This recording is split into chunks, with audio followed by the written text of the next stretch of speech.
Saudara, keputusan Dana Moneter Internasional atau IMF memangkas proyeksi ekonomi global tahun depan jadi lebih gelap, terus jadi pembahasan. Nah, bagaimana Indonesia akan memitigasi risiko ancaman resesi? Menteri Keuangan Sri Mulyani secara eksklusif menjelaskan pada jurnalis Kompas TV Dia Mega dan Wandi Jansen di Washington DC, Amerika Serikat.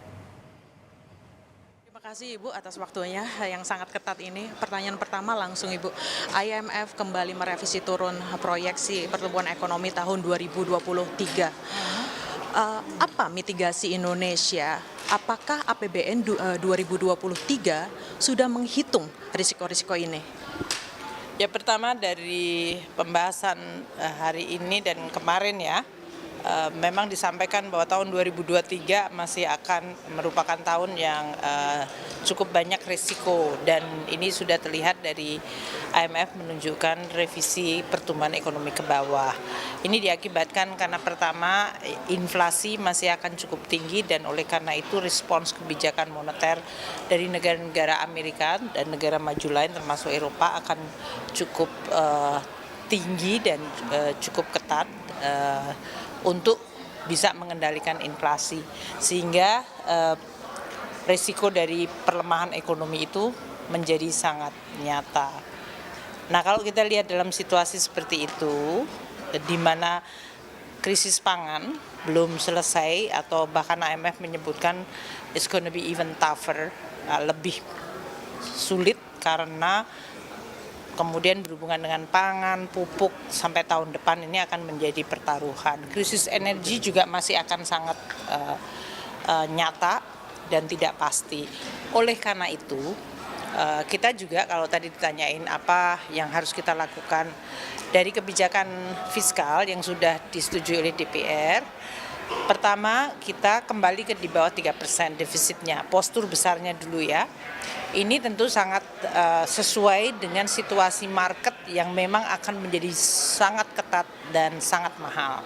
Sehingga penurunan defisit adalah suatu cara untuk mengurangi risiko yang berasal dari market, terutama tadi pasar surat berharga negara. Yang kedua, kita juga harus make sure bahwa pemulihan ekonomi kita bisa tetap terjaga ya dalam hal ini. Memang kita lihat Indonesia masih diprediksikan oleh IMF tahun depan 5%. Dan kita di APBN di 5,3%. Kita akan menggunakan instrumen baik yang ada di APBN maupun non-APBN seperti kebijakan struktural untuk bisa terus menjaga momentum pemulihan ekonomi. Seperti yang terjadi, hilirisasi itu membuat kita menjadi lebih resilient, lebih berdaya tahan dari sisi neraca pembayaran.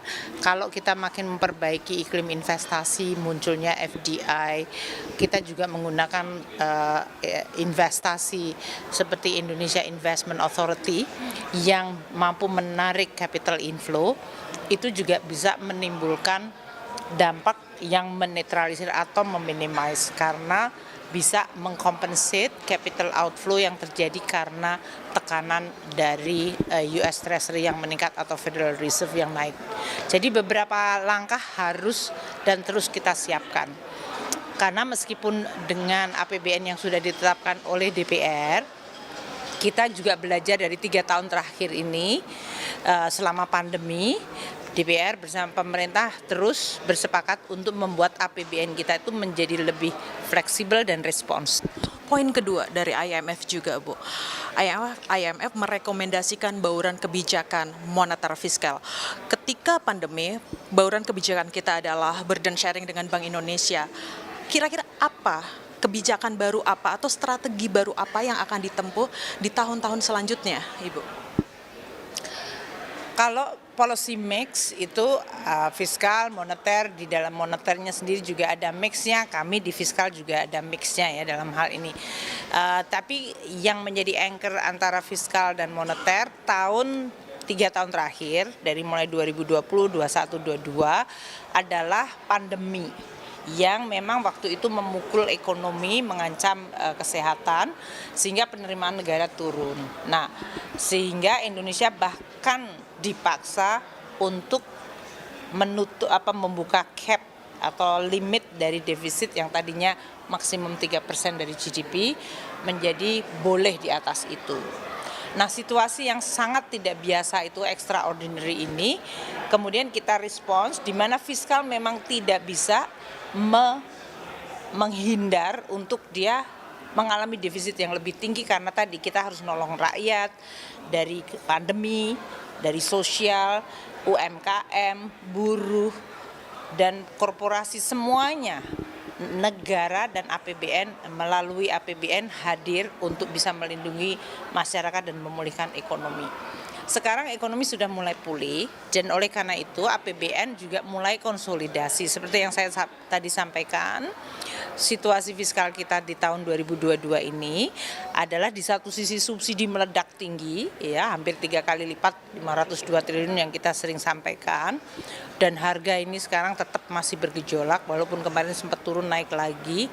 Nilai tukar juga mengalami perubahan. Di sisi lain kita juga mendapatkan windfall revenue, ya, penerimaan yang ekstra dari banyak komoditas. Kita gunakan semuanya itu di dalam yang disebut fiscal mix kita.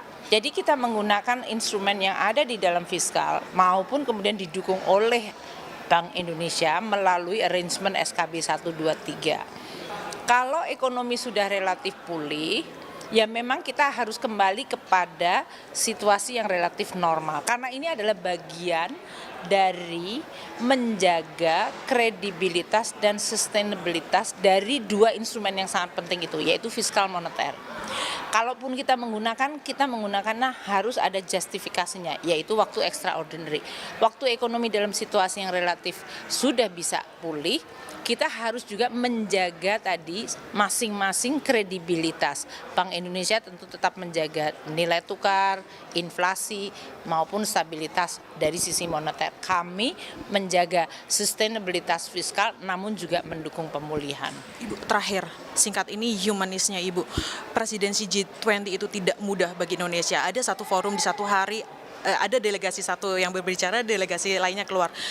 Sudah menjadi rahasia umum. Kalau bukan sosok Sri Mulyani, forum hari itu akan bubar. Saya rasa itu terlalu berlebihan, ya.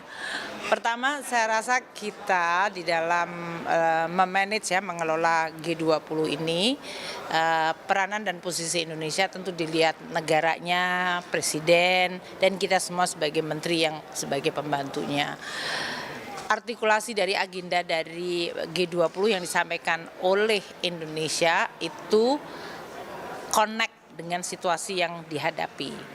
Jadi semua negara juga melihat bahwa suksesnya dari G20 itu akan membantu dunia dan membantu negara mereka. Sehingga kita menjangkarkan atau meng-anchor di dalam agenda kita, sehingga mereka juga akan mensupport. Karena walaupun mereka sekarang sedang dalam posisi masing-masing sedang tidak sejalan, namun pada saat kita bicara satu demi satu secara bilateral mereka sangat mendukung agenda kita. Itu satu. Yang kedua, tentu mungkin pengalaman saya yang cukup banyak, ya, dalam hal ini baik Menteri Keuangan sebelumnya, kemudian di Bank Dunia, di mana sebagian dari para menteri keuangan dan gubernur Bank Sentral saya kenal secara personal.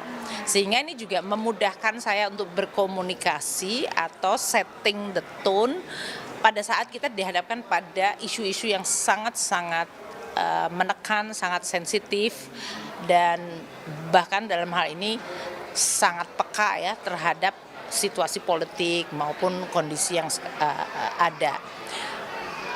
Adanya hubungan yang mereka sudah tahu, reputasi, kiprah saya dan yang lain-lain membuat mereka paling tidak respect, sehingga kita bisa bicara lebih hati ke hati mengenai sebetulnya yang kita inginkan apa sih dari G20 ini, fungsi yang kita ingin raih, bukan karena Indonesia saja. Indonesia sebagai presidensi, this is responsibility. Dan we want to perform atau to deliver the responsibility itu secara sangat kuat, komit, dan dedikatif. Ini bukan untuk Indonesia, untuk G20 yang 85% dari ekonomi dunia. If we are good, the world is gonna be good. Jadi kalau mereka lihat, oh iya ya, jadi ya jangan attack saya. Kalau kalian memang sedang tidak sejalan, ayo kita cari, tapi dunia itu nggak cuma hari ini gitu. Dunia is gonna be also medium term. Sehingga hal itu memberikan perspektif dan juga kemudian memotivasi kepada para negara-negara itu, meskipun very bitter, tapi kita tahu G20 adalah forum yang kita punya kepentingan bersama dan harus kita jaga. Ini adalah aset dunia dan mereka respect terhadap upaya Indonesia untuk menjaga itu, sehingga ya sampai sekarang kita alhamdulillah udah bisa. Baik Ibu, selamat bekerja Ibu. Terima kasih banyak atas waktunya.